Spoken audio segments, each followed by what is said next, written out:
Tak hanya melapor ke polisi atas penganiayaan balitanya di Daycare Depok, ibu korban bersama kuasa hukum juga melaporkan kasus ini ke Komisi Perlindungan Anak Indonesia (KPAI).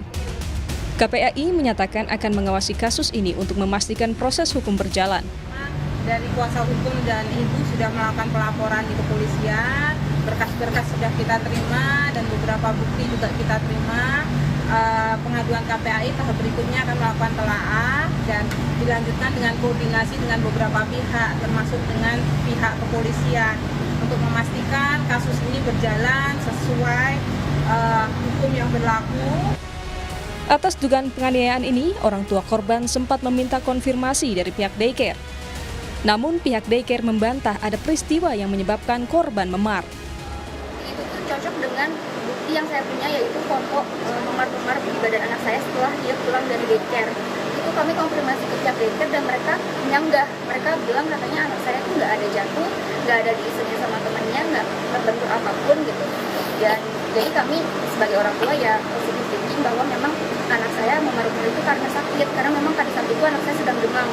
Jadi kami bawa anak saya ke pihak dokter dan dokter melakukan screening sampai ke cek lab, tes darah, hasilnya semuanya bagus. Jadi dokter menyimpulkan bahwa memar itu bukan dari demamnya, tapi memang ada benturan atau ada tekanan. Selain telah memeriksa sejumlah saksi, polisi masih menggali dan mengumpulkan bukti penganiayaan yang diduga dilakukan oleh pemilik daycare yang juga diketahui sebagai influencer parenting. Tim Liputan, Kompas TV. Dua saksi telah diperiksa, lalu bagaimana perkembangan kasus penganiayaan balita di tempat penitipan anak di Depok, Jawa Barat? Saudara, kita sudah bersama dengan kuasa hukum keluarga korban, Leon Maulana Mirza Pasha. Selamat petang, Mas Leon. Selamat petang, Mas. Baik, Mas Leon, jadi siapa saja yang dilaporkan dalam kasus ini? Dalam kasus ini kita ada melaporkan inisial MI, namanya tidak bisa kita sebutkan karena memang masih terduga dan juga prosesnya sedang berjalan di Kepolisian Polres Depok, Mas. Ini yang dilaporkan betul sebagai pemilik? Ya, selaku salah satu owner, Mas, betul. Bukti apa yang dikantongi oleh kuasa hukum dan juga korban sejauh ini? Untuk saat ini kita ada bukti rekaman CCTV, kita juga ada saksi yang siap memberikan keterangan, guru dari daycare tersebut. Kita kemudian juga ada hasil visum, Mas, dan juga saat ini sedang diupayakan untuk dilakukan hasil psikologis terhadap anak, Mas. Yang sudah dimintai keterangan oleh polisi siapa saja, Mas Mirza? Saat ini dari pihak pelapor sudah dilakukan interview oleh pihak berwajib, oleh pihak kepolisian, dan juga ada beberapa saksi yang sudah dilakukan pemeriksaan, sehingga harapan kami apabila saksi-saksi ini nantinya telah dilakukan pemeriksaan, maka terlapor dapat ditindaklanjuti pemeriksaan terhadap terlapor, Mas. Mas Leon, bisa Anda ceritakan bagaimana awal mulanya orang tua korban curiga dengan ada dugaan penganiayaan di daycare ini, Mas Leon? Iya, jadi memang dugaan terjadinya penganiayaan itu terjadi di tanggal 10 Juni 2024, Mas, di daycare tersebut, berdasarkan rekaman hasil CCTV yang kita peroleh. Jadi untuk orang tua mengetahui sendiri, itu baru mengetahui di tanggal 24 Juli, Mas. Jadi sebulan setelahnya orang tua baru mengetahui berdasarkan pengaduan dari guru yang ada di daycare tersebut, menghubungi klien kami, mendatangi rumah klien kami, kemudian menjelaskan bahwa anak dari klien kami merupakan korban dari penganiayaan yang dilakukan oleh pemilik dari daycare tersebut.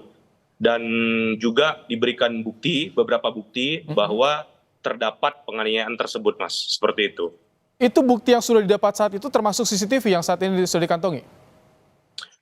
Betul, saat ini kita sudah mendapatkan bukti CCTV dan juga sebenarnya, Mas, kalau ditarik mundur ya, pada saat tanggal 10 Juni 2024 tersebut, jadi klien kami itu sebenarnya curiga pada saat pulang, kenapa anaknya kemudian mengalami luka lebam di bagian dada dan punggung.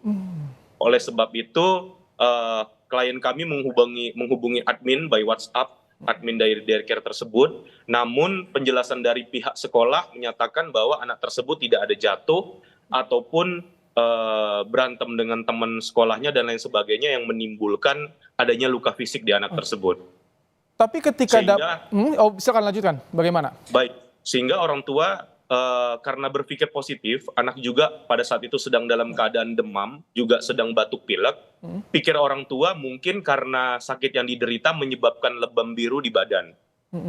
Namun setelah datang ke dokter, dilakukan pemeriksaan dan cek darah, ternyata dokter menyatakan bahwa luka tersebut bukanlah luka dari badannya, bukan dari sakitnya, melainkan dari tekanan benda tumpul atau tekanan dari luar yang menyebabkan lebam tersebut. Seperti itu. Itu setelah ada pengaduan dari pengasuh, dari guru, kemudian juga CCTV sudah dikantongi.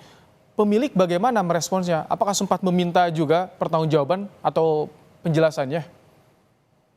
Karena gini Mas, korban ini kan orang yang tidak terlalu mengerti soal hukum dan juga dia bingung harus melakukan hal apa. Maka sebagai bentuk langkah proteksi preventif dan juga agar aman untuk korban dan juga keluarga korban maupun dari orang tua, mereka ambil langkah upaya pelaporan di tanggal 29 Juli. Pelaporan di Polres Metro Depok. Seperti itu. Ini menurut informasi, apakah hanya satu balita yang diduga menjadi korban atau diduga ada juga balita lain menjadi korban di daycare ini, Mas? Berdasarkan bukti yang kita pegang, saat ini ada 2 yang menjadi korban dan sedang proses juga akan memberikan kuasa kepada kita untuk kita bantu perlindungan secara hukum.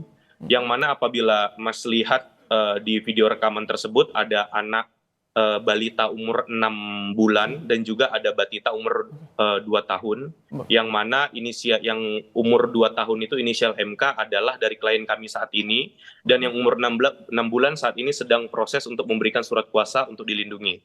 Akan tetapi di balik itu semua ternyata bermunculan orang tua baru yang menyatakan bahwa anak saya juga mengalami hal yang serupa dan lain sebagainya. Seperti itu, Mas. Oh, dan baru saat Harapan ini kami mereka sih- speak up akan melaporkan kasus ini juga yang mereka alami. Harapan kami untuk para orang tua dari korban lainnya berani untuk speak up dan juga melaporkan kejadian ini. Karena bagaimanapun kejahatan terhadap anak itu tidak bisa dibiarkan, Mas. Seperti itu. Baik, terima kasih Mas Leon, kuasa hukum keluarga korban, telah menyampaikan bagaimana informasi terkini kasus penanganan dugaan penganiayaan di daycare di Depok, Jawa Barat dalam program Kompas Petang sore hari ini. Terima kasih, Mas Leon.